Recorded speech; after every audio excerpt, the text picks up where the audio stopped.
An argument with a bigger male over a female in heat, Private had explained, as Enid and Mildred, the housemaids, had discreetly looked away. This was not because of the bleeding wombat. Enid and Mildred were well acquainted with wounds, but to avoid looking directly at the exposed portions of Private that nice women were not supposed to notice. Private had discarded his uniform in 1918. He had also discarded all other clothes, except a rare pair of cut-off trousers and a blanket round his shoulders on cold nights.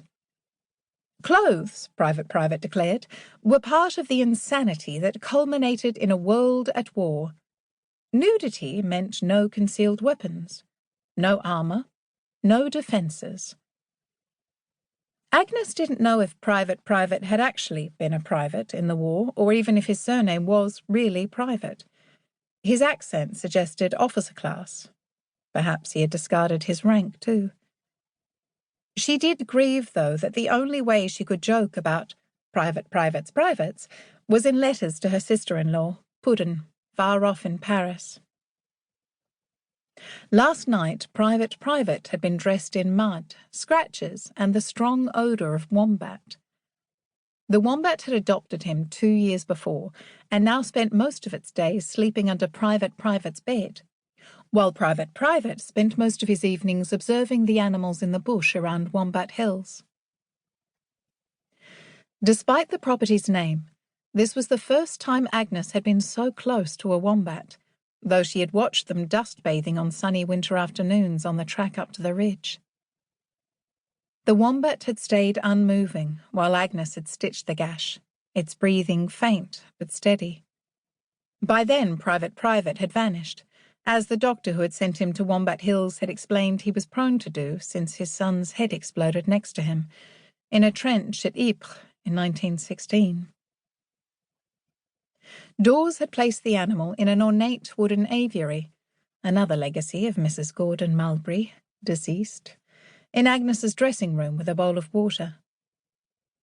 The skills acquired from 5.5 years of medical school and 4 of volunteer nursing in her spare time had equipped Agnes with the skills necessary to treat wounds, but she was worried that the wombat was so deeply unconscious. Except it had not been, she realised. It had been merely asleep, and not at all grateful for its rescue.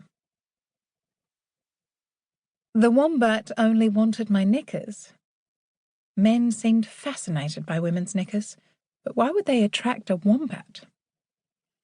It tore other garments too, madam, but only the underwear is beyond repair. Trout spoke with the justified reproach of one who had expressed her strong opinion that a lady's dressing room was no place for an injured animal. The creature could not reach the higher drawers, madam, or it would undoubtedly have done more damage. Where is the wombat now? Dawes has returned it, madam. Trout disapproved of Dawes.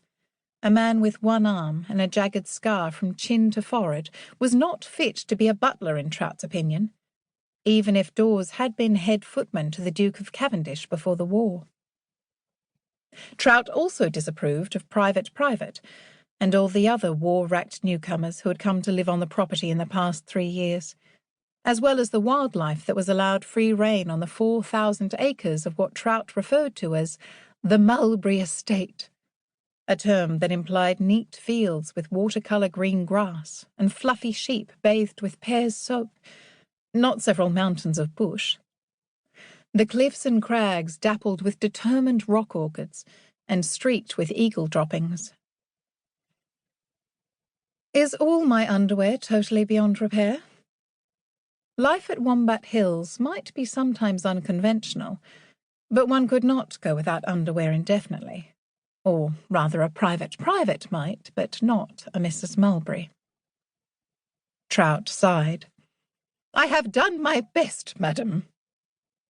Trout already bore the burden of darning Agnes's clothes, much of it thin from age and washing, and soon only good for cleaning rags, as Trout informed Agnes, only 2 or 3 times a week. This was the first time, however, that Trout had needed to fix the depredations of a wombat.